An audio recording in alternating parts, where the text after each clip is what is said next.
You good? All right. So I'm going to give an intro to D3 here. I'm going to cover a little bit about how to design a data visualization, because I think that when I first started doing D3 stuff, there's some unique things in development where there's a lot of throwing things over the wall. So you'll be sitting here as a developer, you'll get data from somewhere, and that's thrown over the wall to you, and then someone will give you a design, and you'll come up with one, and that's thrown over the wall to you. And then at the end, trying to get everything together will not work the way that you expected. So I'm just going to start off with some design stuff, and then we'll get into the programming. So not doing this correctly ended up wasting me I wasted a lot of time just on having something that was not good, because it doesn't matter if your code is really awesome or your design is really awesome. If it doesn't fit together, then your visualization is going to not be effective at all. So a good process for me has been something like this. They call it kind of interviewing the data, and this is thinking of it as an actual person, coming from more of an investigative journalism standpoint. But it's a good process even if you're not an investigative journalist, developing data visualizations. So the first part is acquiring the data, and that's pretty straightforward. The main part about this is just have a point of contact for your data, because if there's questions about what the data is, what terminology means, you're going to need to have a point of contact to go to ask questions about it, or they're just going to be kind of lost. So having a domain expert is very useful also, even if you can get someone to explain to you, having someone else that you can keep going to for maybe not the data stuff, but just sort of the domain around it. So it's not just getting the data, but having contacts to talk to you about the data. And then next is thinking about the visualization as telling a story. This has kind of been controversial in some. Did I go start too soon? Maybe I should have waited. I don't know. But the telling a story is both in kind of a literal. There's visualizations where that's literally what people are doing. So an example is this Silk Road visualization that the New York Times did, where the visualization isn't a 4-hour one, but it's taking you down this, and it's literally telling you a story from point A to point B as you go down the Silk Road. So that's a very very straightforward use of that metaphor. But then there are other visualizations that the controversial part of people I don't want to tell a story. I want to build a tool for people. I don't want to have you do this and this and this. I want people to kind of explore the data in a new format that they might have not been able to do before.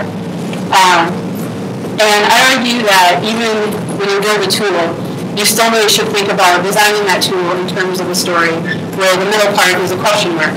So you want to have your users be able to go into your tool and get some context about what it is they're doing, what do the various forms mean in your visualization, what the different visual aspects are. Then they can go and do whatever they want once they get that kind of introduction, but they should come out with some sort of thing that's relevant to their lives. Otherwise, it's you're still throwing a bunch of data at them in a pretty way and being okay, have fun, and that's not really what the role of the visualization is. It's not just to throw data at someone and tell them to figure it out from there. So this one is a big one for me. This is one of the first things I sort of ran into where it was a problem. Where you should explore your data first, and that's going to be looking for data that's not good, as in there are nulls where there shouldn't be nulls, or there are zeros or NAs. All of these things can kind of mean the same thing, but you need to look at your data before you start playing around, before you start designing stuff on top of that data. So this was done for hackathon, so it wasn't really meant to be super awesome or anything, but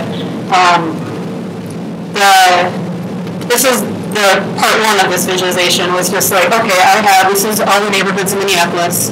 Here, just every crime, the Minneapolis Police Department releases crime data by neighborhood, and then by month. So I was going to go through and month by month show in this clear clef, which is your deeper reds or more crime, and then whites are less crime, show how crime kind of moves around over the year if that happens.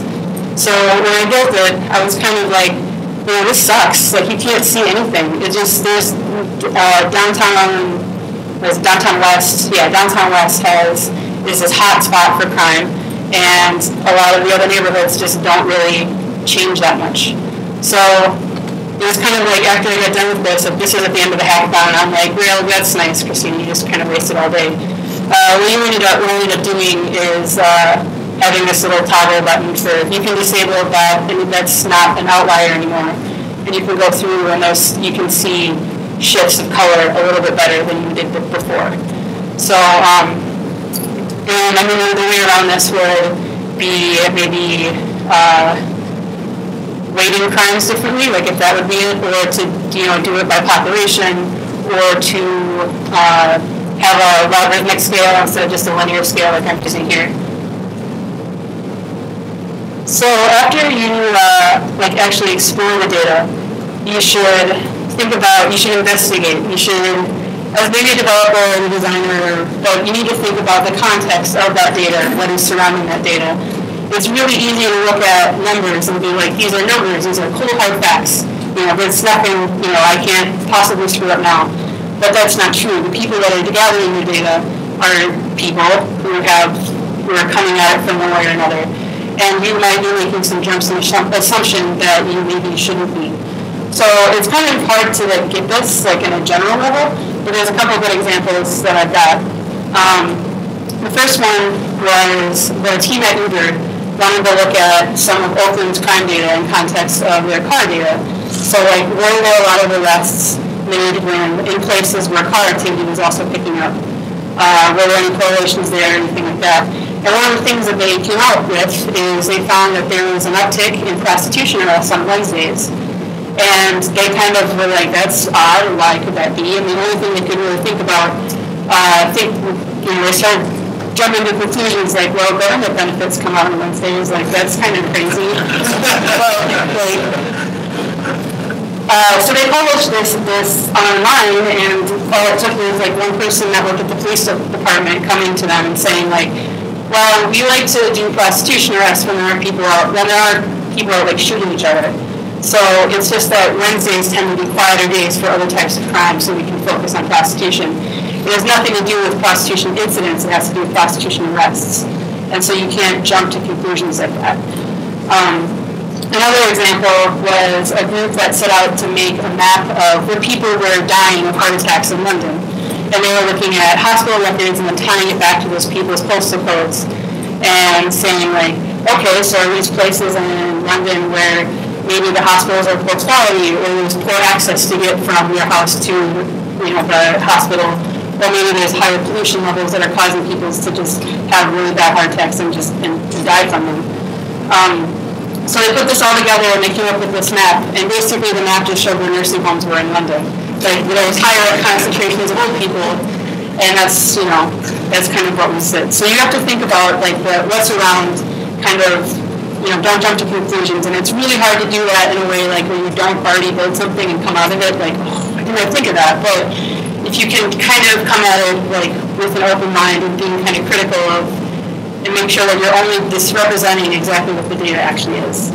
So, and then after you get done with that, you kind of got the whole around the data, and you can get direct programming. So that's what I'll be doing next. Real life programming, which is great. I wanted to start by saying that the code for this is going to be up, or it is up in GitHub, and it's available online. The links for that will be after.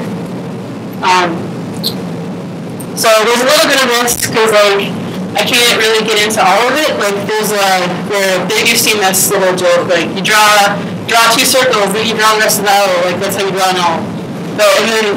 So there's going to be a little bit of the cooking show, don't just pulling the finished turkey out of the oven, just because I wanted to keep focused here a little bit.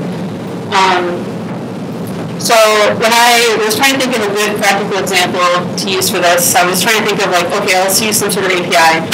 And I was well, let's put it out there. There's Best Buy just releasing an API, that'd be kind of cool. Within our parent stock right into the Galaxy and went right to the Marvel API for our practical example of suite comic visualizations.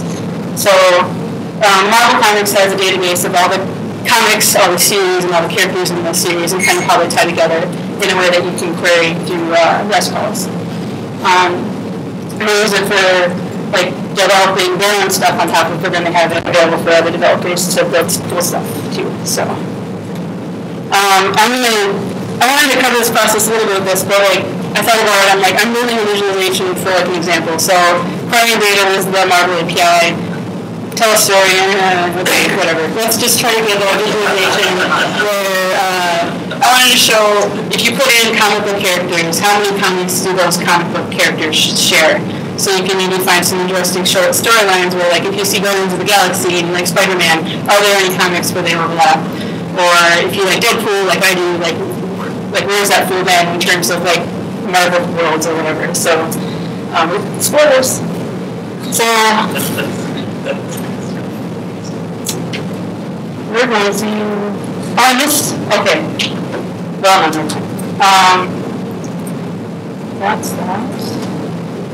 So when I wrote this, like, spoilers, it's already done, but when I wrote it, I put the commits in like a good logical order, so if you don't want to follow along here, when you check it out, you can just sort of step back to a few commits and it kind of progresses from, you can see the progression from there. So we're going to go there. And so the part that I built that has nothing to do with D3, but it just kind of was like the framework around what we're going to be building a visualization off of, is this. So there are three little fields. Okay. There are three little fields. Let's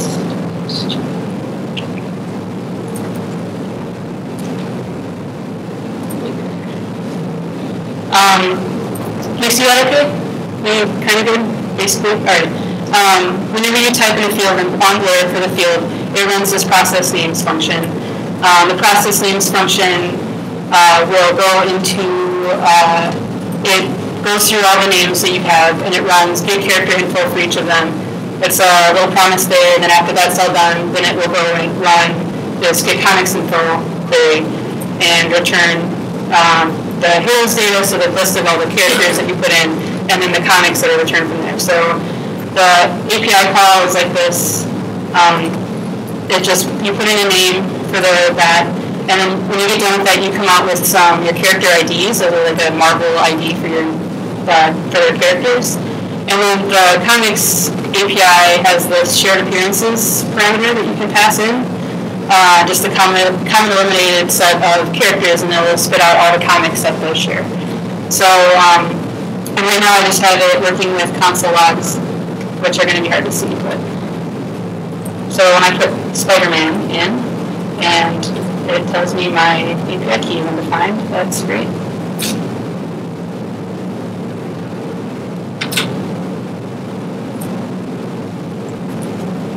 Yeah, there we go. So yeah, there's a little object here. I don't know how to zoom in here, but like, yeah, bitten by a radioactive spider, blah, blah, blah, and it's great. And then there's a lot of comics that Spider-Man's in, so it just returns the first 20 of them or whatever. And then you can do like Storm, and there's two characters, and you wait for the API to get back to you. But yeah, so we're just going to start with the hero data anyway. So the way that D3 works is it's not, you'll see it a lot used with SVG, and a lot of people will ask me, like, do you need to use SVG with D3? And no, you don't. Like, it's just SVG works a lot simpler than anything else, so we'll get into that a little bit after I get done with the example here. But the first part of this is going to be not using SVG, just building a regular, good old-fashioned HTML table, like how we were growing up and building websites. So what we're going to do is an index here. So there's this main container here, and we're going to add a table.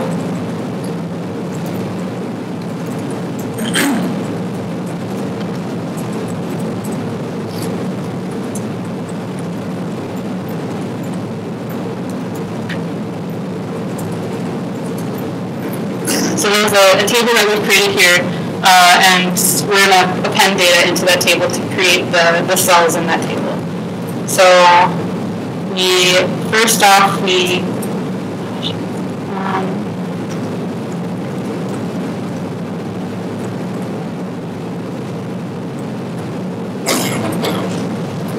and D3 just uses your regular CSS selectors like you'd expect.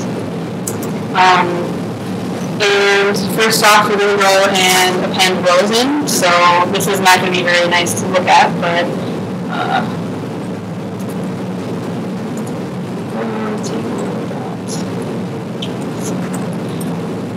I'm going to get into this a little bit, but one of the first things that people have problems understanding with D3 is, so you start out with something empty, and you have to fill it with something. So you end up selecting things that aren't created yet. So right now I'm selecting all table rows that are in the table, and I'm going to bind that to the heroes data. And right now there are none, but there's going to be. And so it just knows that to look for table rows, and then it will later create them. So that'll make a little bit more sense when I get into the SVG one. Tables are a little hard because you end up making multiple objects. There are multiple things that are bound to that data. But SVG is a lot easier to do than this. But it's just, the moral of the story is you don't have to do it with SVG.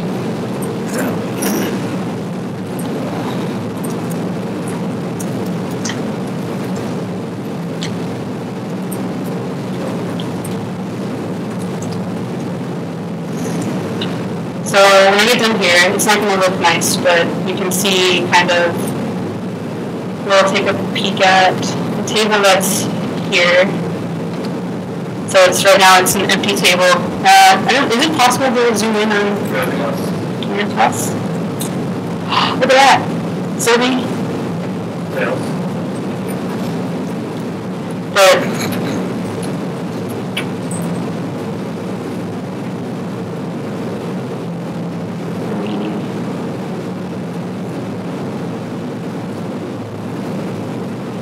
all right, let's read up.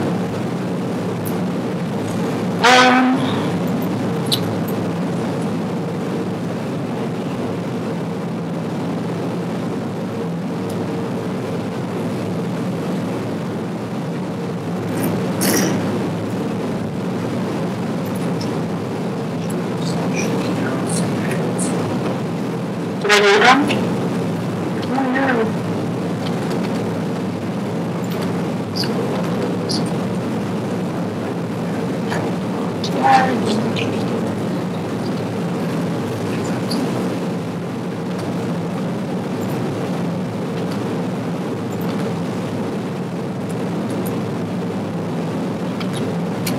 Oh, there you go. Okay, I just didn't refresh. But yeah, so it's creating now one table row because I hit Spider-Man, and then I'll do Storm, and then it'll add another one, and so that's not really pretty at all, but we're getting there. So then we can take that row,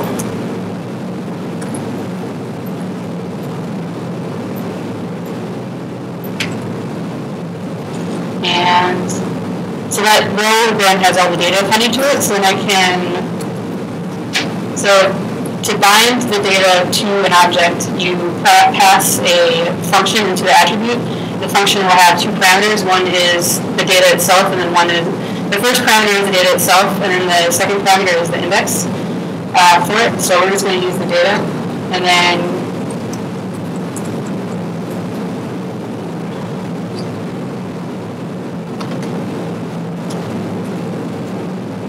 so yeah. Great, it repeats back to me looking at this text, really. But then we can go in here and do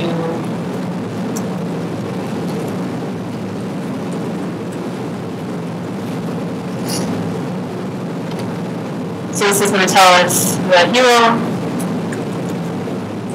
with the number of comics that. So later on I added a loading thing and it's a lot less like freaky, but it's not much to commit. So yeah, so, you know, basic story is, you know, you just have data. Right now it's doing it to it's just doing it to a table, which is kind of lame, but you don't really do it with SVG. You can do it with Canvas, You can, people do build tables with it. You can really bind it to whatever you want. You can bind your data to whatever you want. You can create new buttons off of it or anything like that to do some interactions with the data you get back. So we're going to delete this. So we're going to skip to...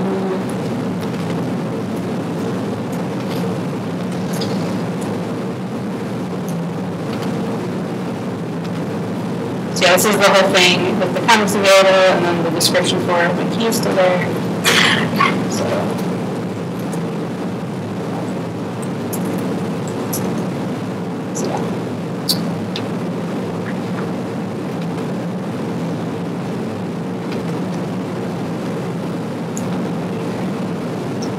So I'm going to skip with we're going to do the SVG. So the changes that I made for the SVG part are in the index here. Instead of having the table as the empty thing that you fill up, it's the SVG element.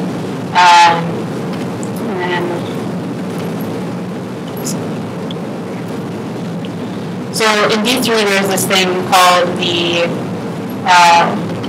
enter, update, exit loop, where that's where you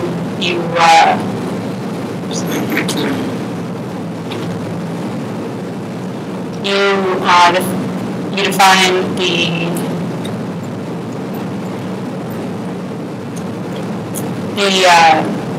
how it's going to work. So you get the data comes in, that's your enter. If there's something that already existed and you edited your data, that's update. And then if you remove data, that's the exit. So you get to define each of those three events separately from each other. So it's kind of the first part here is still the same. I'm defining, I'll put these in, but so kind of like one of the hard parts with D3 when you get into it is positioning correctly, because you have things that are different objects and you can get all the test data in the world, but you still don't know how to get text to be, fair enough spaced apart. When you have things kind of long-ranted together, it's, I haven't really ran into it where I couldn't get it to work right. Like usually it's hover events or some sort of click event to show all the data, but trying to get text to not run into each other is hard. In this round, there's some stuff with the circles where I'm not going to get into it because I just figured it out and how to get the circles to be spaced correctly. But let's just do this. So one good thing, like a best practice for it, is to kind of to have your styles here. You can have it in external SVG, but if you ever want to export that SVG image out to anything, you have to put it back in, because when you're trying to save the SVG out, it's going to not have that external CSS file. And all of my stuff, it's better to have it in here and tweak it, and then maybe add it to external CSS later. So, but you can do it still same way of internal external styles. So we're gonna ignore that. What we do here is we select that SVG element that I added. We're defining the height and width for it, and then this is the same part where it's kind of confusing. Is you're selecting all the circles in this SVG. There are no circles, well there will be, and that's what we're going to tell it to bind to the heroes data. And then D3 comes with a lot of color scales. So category 10 is just a color scale of 10 distinct colors that look pretty together. And so then what happens here is when you enter in, when you get new data, it appends a circle that's like the same way as we appended the HTML stuff before. And we started out at opacity of 0. And I'll show you why in a second. But this, like I said, the CX and CY that handles your X and Y coordinate for the center of the circle. This was some math that I figured out. I don't want to explain it because it's annoying, and I probably did it in the worst way possible. So they're prettily spaced. That's and then So the radius and then the opacity goes to 0.07. There's a stroke. This is all pretty familiar if you're familiar with CSS attributes. And then the way that scales work in D3 is you can pass it. So this is a list of 10 colors. I'm passing it in I, so the index of the whatever circle that is, and it'll return a color. So what we got there.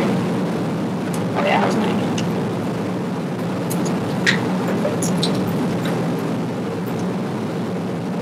So the main part here has this SVG element, which is right there. Do Spider-Man, so that's our circle for Spider-Man. And it's got debugging for D3 is really easy with just using this thing. I mean, you can spit out, garbage in any of these attributes, and like when you start seeing NAs in your attributes, that's kind of why something isn't showing up. Or if you have like a huge number and you get it, and you're like, I built this great visualization and nothing will show up. Well, maybe your like CX is like to the moon or whatever. So like debugging it by just seeing what objects are being printed out into your source here is nice. So and we can then put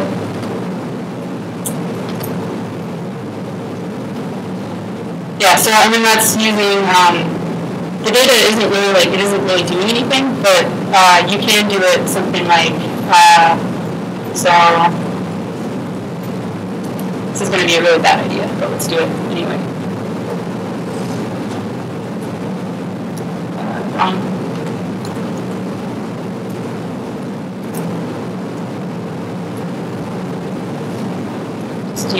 We're going to return the number of comics that top character has as the radius of the circle. So we're going to see a lot of big circles.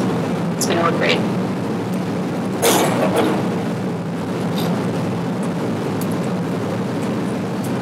I don't know. Let's just we can use the Guardians characters because those aren't.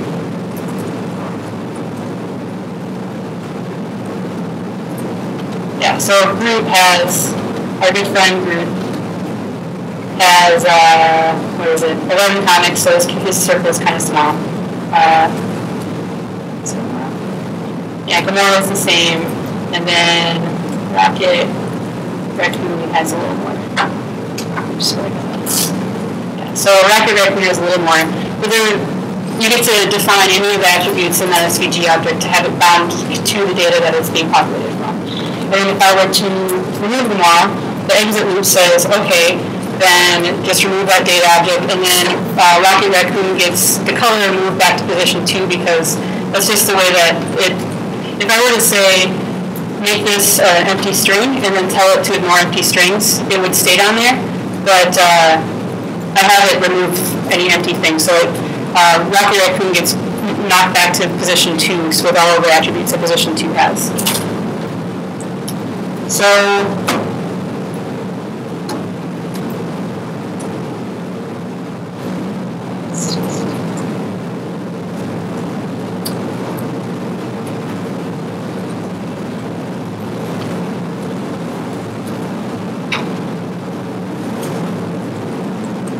I took out all the other stuff. I went back to the command in case you're wondering what's going on here. And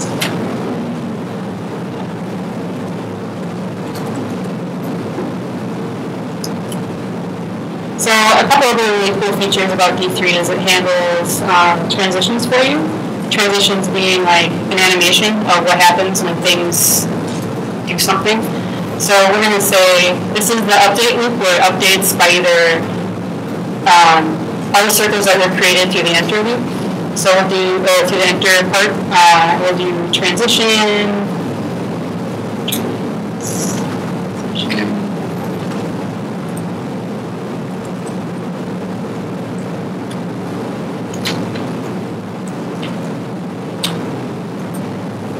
And we'll add that to for when I the exit part down here. I turn the opacity back to 0. And the reason I do that is just so, well, we'll see. So when I go in here and do Spider-Man again, it fades in. And you can turn that duration up to, that's to start it. And it'll kind of fade in. There's So there's that, like that's a linear, it defaults to linear, but you can do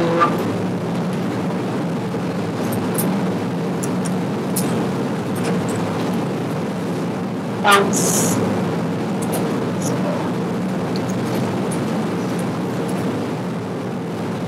I guess that's not really that great, but it did kind of like this little like this little bit of a bounce to it. So and that's how it goes right into D3, and you can do that on any kind of transition change. You can animate it with just a couple of words to make it prettier. Oh yeah, and then so when she like when you say take it out, that I think I just found a bug in my code base.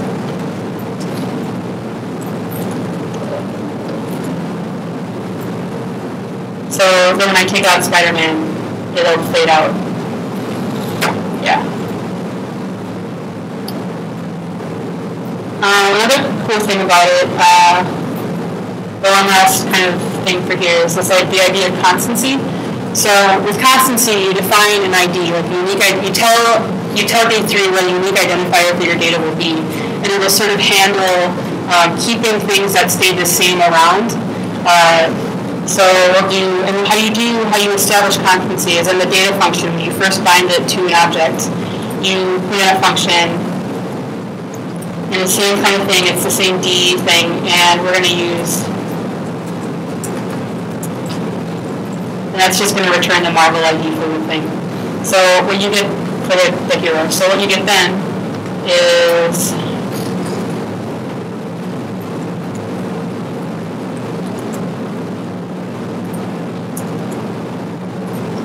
and so it shifted colors up to the second position, but it knew that Storm stayed the same, and it was Deadpool, the second one that left. So it shifted everything up and moved it up, and then the transition took care of moving that for you. So,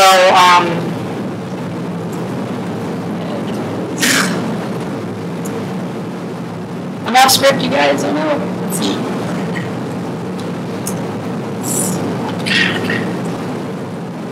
Yeah. So I came into this is a visualization I did for some hospital data, and so these are all the states that I have data for, and constancy came in really, no, not chest pain, something crazier. The constancy I could define, like an exit transition for me was move the width of that rectangle down to 0, and then fade it out, and then have everything would move into place. And so by establishing constancy to that state, you get to have like kind of this thing where everything stays the same and kind of shifts into position depending on your data changing. And that's established through the drop-down list that changes the data.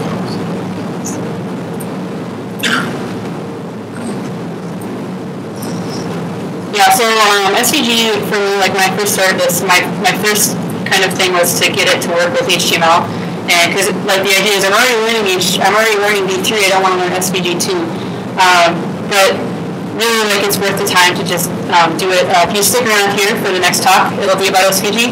So it's kind of and I'll cover, it's a good tutorial for kind of learning some ins and outs with it. But because you can have an object and then define the things in that object so well, that's what makes SVG work out with D3 very, very well. So anyway, what I ended up doing with this is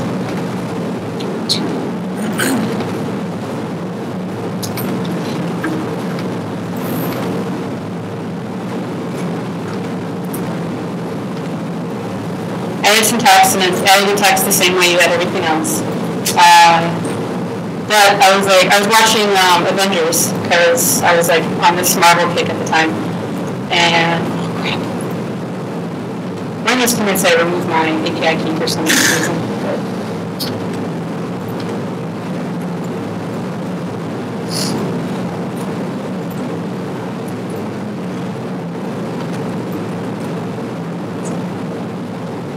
So the one thing that really paid off for me with this, with my network report, there you go, is like, okay, for and Loki, and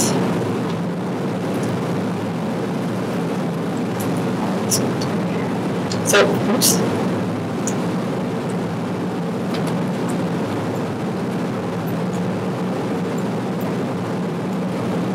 One comic. There's one comic that full Loki Deadpool was in. Like, this sounds awesome. So I looked it up. I don't have it displayed up here. Maybe you would like to do that on this. I'll take pull requests. But anyway, I looked it up what this comic was, and I found this super cool comic where like Loki adopts Deadpool as like his son, and then like Deadpool picks up Thor's hammer and becomes like Thor Deadpool, and then like goes to Taco Bell and then plays baseball. It's like the best comic ever, and I don't know. I just wanted to share that with you, like the power of data visualization, showing data in a way you never would have seen before. So, and there's like other ones too where I want to like kind of get into some of these weird comics where like they kind of like mashed up. And I'm sure that there's some comic guy that's just like, really, this is the lamest comic ever, but I thought it was awesome. So, and yeah, so the visualization is out there on my website, and then the code for it is on my GitHub, and it's also they have a Midwest.js GitHub too, yeah. So all that's over there. You know, like play around with it. Like it was really, I like in the end just because like it's got this really good example of how to play with it after update exit loop. So if you're looking to get into D3, I think that's kind of like a cool way to start. And that's only like one part of it too. Like D3's got, if you ever just peruse the API stuff here, I mean, there's a lot of stuff for, like, the transitions alone is like, this is all this different bits arrays, but there's a whole bunch of stuff for transitions, there's a whole bunch of stuff for certain kind of formats, like you can have gravity that's built in. The geography stuff, like for doing different kinds of maps stuff, is like its own thing. Like I could talk forever about that, but it's a really, really great tool for just kind of building something that is unique, and then you have complete control over the visualization that you want to build for someone or for yourself. And yeah, so I mean, like it's used a lot for, there's these like circle things and like this, like a chord diagram, and then a bunch of different map stuff. And so that's, you know, that's really great for a lot of people. But then there are some people that are like this. This is like their use case kind of. It's like they're just looking, their boss wants a chart, and they don't necessarily need all the bells and whistles. They just need a bar chart or a pie chart or something that is already there. And it kind of seems like overkill to like have to do everything yourself. And you know, JavaScript developers, I think, are pretty good at knowing the trade-offs between. Just make sure I'm on class here. Knowing the trade-offs between like having extreme flexibility versus having, you know, the time efficiency of like having something kind of built for you, but then not being able to do what you want with it as much. So, and D3, the community behind it sort of rallied to that. There's a bunch of different charting libraries. I have two of the big ones here. But so the difference between that, so this is like a bar chart in D3, and this is like the code for it. And you select the SVG here. There's a couple scales. You know, this is defining the lines that are in the background, the text that's in the background. This is the actual bar for the chart. And it ends up being like 72 lines of code for a bar chart, which seems kind of overkill. So something like NVD3 ends up being 23 lines of code because you pass in your data and you tell it what your X and Y, you know, value scales are. You give it some different things, and it'll just draw this bar chart for you that has like little big transitions and a little like pop up. So if you're looking to just do a standard chart and you don't want to have to build everything yourself, NVD3 might be a solution. And like I said, there's a bunch of different ones that will work. I have a list down here. I've been trying it on the bottom. If you look at my presentation, it's kind of hard to see here, but they're coming out with new ones all the time. It's kind of hard to keep up. So just kind of perusing through the list and finding one that really matches the style that you're looking for is probably a good way to go at it. And NVD3 NVD3 also comes with a external CSS file that you can modify to make it if you want to just change colors or something. But your standard behaviors are going to be very hard to change. A couple other things to do for that are web applications where you go to it and you have like a nice UI where you set up, you put in data, and you sort of set up stuff, and it will spit out an SVG element or SVG item like from D3 for you. There's a couple out there like that. And then thirdly, there's this thing called Vega, which is a JSON specification.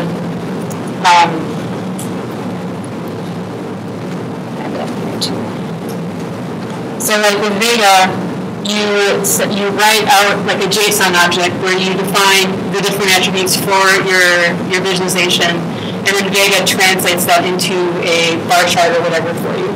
So that works really well for like if you have any kind of program that can spit out JSON, which should that's any of them really. You can just have the program spit out JSON, have it Vega pick it up, and then display it on the web page for the user without having to actually do D3, kind of as a medium. Like Vega is just kind of like doing that binding for you. There's also something called Lira, which is a web app that exports to JSON to Vega to D3. And finally, like if you're familiar, if you guys are R programmers, GGViz also uses Vega to do data visualizations on the browser from R. So next I'm going to talk about how to learn D3, because there's a lot of resources out there and it can be daunting to find one that really works for you. So the creator of D3 is a huge proponent of example-based learning, and he set up this website called Blocks, which just sits on top of GitHub Gists, or Gists, depending, and it will, since D3 is like a very visual language, you type in stuff, you kind of have to format it in a way that Blocks will expect, but then it will generate this page for you, which will have all of the code that you used to make the site, the picture that it's generating, and then there's room too for a little bit of context to put in between, so that way you can describe what you're doing. And then there's other ways of formatting it special too, where you can have lots of little images with some context, and kind of have a blog post if you want to do it that way. So one way to learn through examples is, this is a gallery set up by a community member that has 1,900 D3 examples, and they're all loosely categorized by a tag, and then this is crowdsourced, so some of them, there's a lot of one-tag stuff out there. But if you kind of want to have an idea of what you want to do, but you aren't necessarily sure on how to do it, finding an example through here, and then a lot of them will end up pointing to Blocks. So this is another one that the creator of D3 wrote. And you can kind of use Blocks like that. Oh, and then going through here will take you to the gist of it. You can download that gist, you can fork it, and then it'll make your own block. And whatever it is you kind of want to do from that example. The opposite of which, to kind of go the other way, is if you're looking through the API reference and you find something that's a really cool API thing and you want to find examples on how to use that API call, there's this thing called Blocksplorer, which came out of the D3 conference that was some months ago. And it'll so you do D3.go. I don't know, whatever this is. This is a projection. And Blocksplorer is looking at some specific community members that are do a lot of blocks and who are really good programmers, and find uses of that specific API call in their blocks, and then returns it for you. So you can kind of use that to go the other way to find an example of what might be relevant to what you want to build. And then kind of show that this is a talk that Mike Bostock, the guy who wrote D3, gave a couple years ago. We talked about being a fan of example-based learning, and he's like, I was wanting to go through all the examples I did, but I realized there were just way too many. So he's talking here about some really complex things with just doing maps and how map projections work. And he's showing all of these things through these little examples of how to do projections, how to make them efficient, and it's able to show some really complex ideas in a really nice way. So that's why he's awesome. It's great. And then another thing too is when you start learning, don't be afraid to get your own examples out there. So I took a couple of Mike Bostock's examples that he did on static bar charts, which were what I wanted to do. But he also had this generator in here to make random data appear, and it was way, way complex for me as a beginner. So I figured out how to strip all that out and just have a regular bar chart that took data in a couple different ways. And I did it for myself, but I have it in public because, why not? And we ended up getting picked up, like I looked at it like a year later or whatever, and like we got 2,000 visits, 700 visits by people who found it through Stack Overflow, or posted it on Stack Overflow, and it ended up helping a lot of people out. So when you do your own examples, like, do them and share, like no matter how simple or dumb or like it seems, that you can be very valuable to someone who's learning and who learns the same way you do, or is like looking to do the same thing you're doing.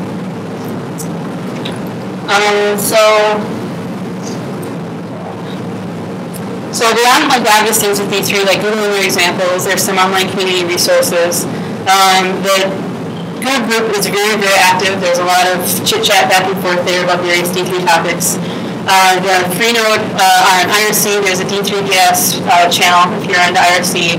That one isn't active as much, and then you should really make sure that you have your questions nailed down to something specific, because that's like, people will come in with these really long meandering questions and then get irritated that no one's answering them, but like, you just have to have a really good question for IRC.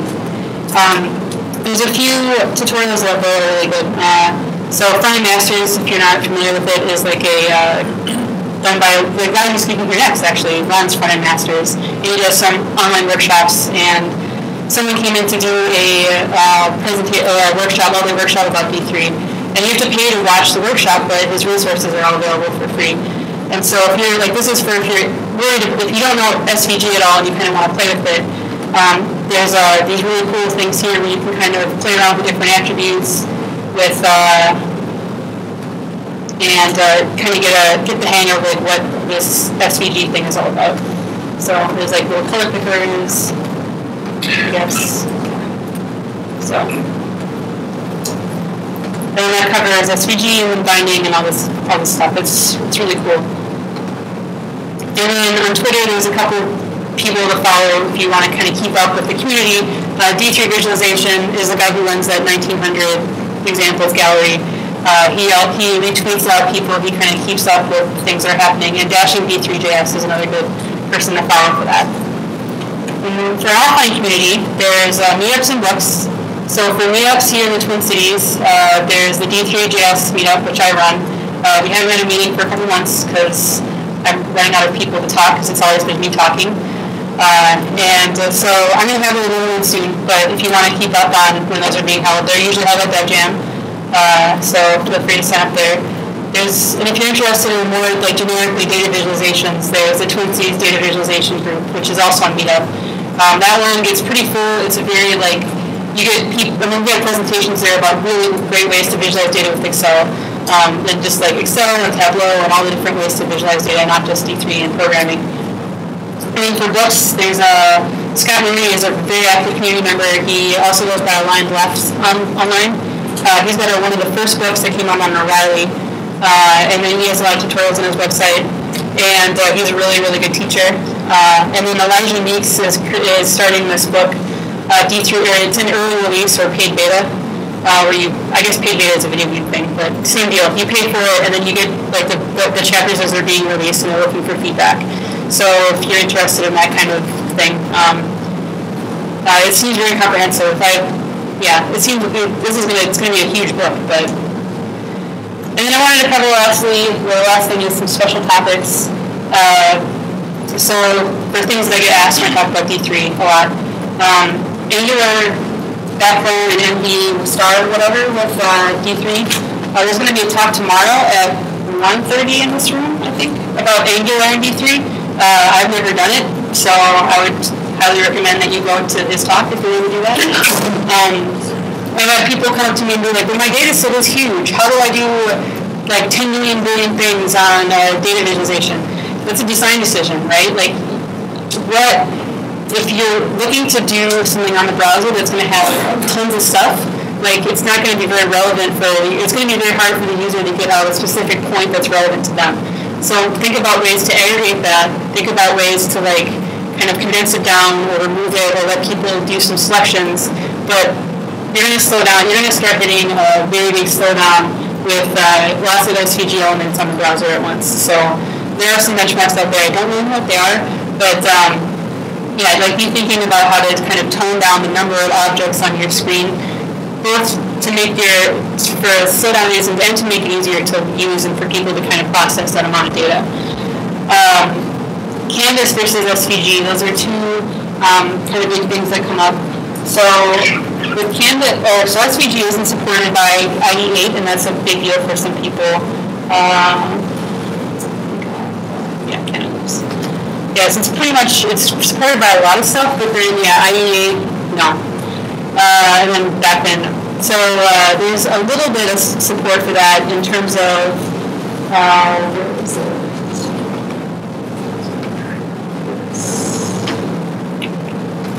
R2D3 is a way to get D3 SVG to Canvas from this thing called Raphael.js. I never used it, so but it's a way to kind of backport some stuff.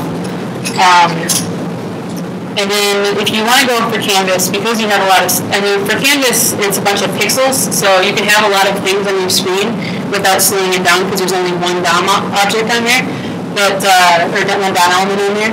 But click events are a lot harder with Canvas because there's only the one thing. You have to kind of calculate an X and Y value for where the person clicked, and then calculate what it is they clicked. With SVG, you can bind that click to the object, and it doesn't matter. You don't have to calculate anything. It's just you click that object. So SVG is better for interaction. Canvas is better. It's more back supported, and it's better for handling lots of things at once. And then the last one is mobile and responsive, and I've kind of been for this, like you can't do hover events is the big thing. If you need to do mobile, you have to think of another way to communicate data or communicate information that would be communicated with hover events, but you can't do that. But this company Boku has put together a gallery of people that have done really good examples of responsive or mobile-friendly visualizations to kind of work with. And unfortunately, that's kind of all we have. We don't have any standards really, or if someone's bragging about it, I don't know about it necessarily, but looking to examples of things people have built and see how they got around some of the limitations for mobile is probably your best bet for handling mobile stuff. So that's all I have. Hopefully the example was good, and does anybody have any questions? Would you use D3 when you build Visma? Yeah, yep, that's all D3. And that's like kind of a good example of how to do lots of data. So I don't remember, it was like 100 something rows or something for this data set. And I condensed it down to states, I condensed it down to cities, and then hospitals. And all of that is aggregated up. But then, so this is like one line of data in that set. And I did that with the Python script. It churned out a bunch of CSV files. And the reason why this is so snappy is the program knows what CSV file to find, and then it only has to load that one CSV file. So that's one way of kind of getting around the really large data set. And it was just designing it so it was aggregated up through the states and cities. Yeah? So I think in the examples you showed, you only showed us SVG and finding. If we're learning, are those pair of approaches we should adopt? I mean, is it easier to learn with SVG interface? LaunchSpeed, yeah. I mean, yeah. Canvas, I never really learned it, to be honest. I just never needed it for anything. So, but SVG, since it's data to a certain attribute of an object, it's worth it. I mean, like I said, I tried to do a bar chart once using divs as my first visualization because I don't want to learn SVG. I'm already learning something else.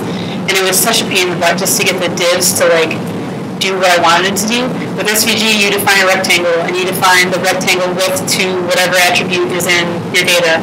And it's a lot easier to get more feedback on, seeing things kind of pop up. So yeah, I would really recommend just, SVG isn't that complicated, it's just kind of new.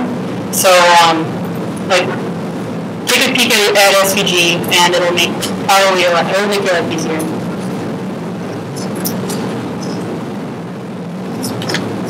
All right, well, thank you guys so much.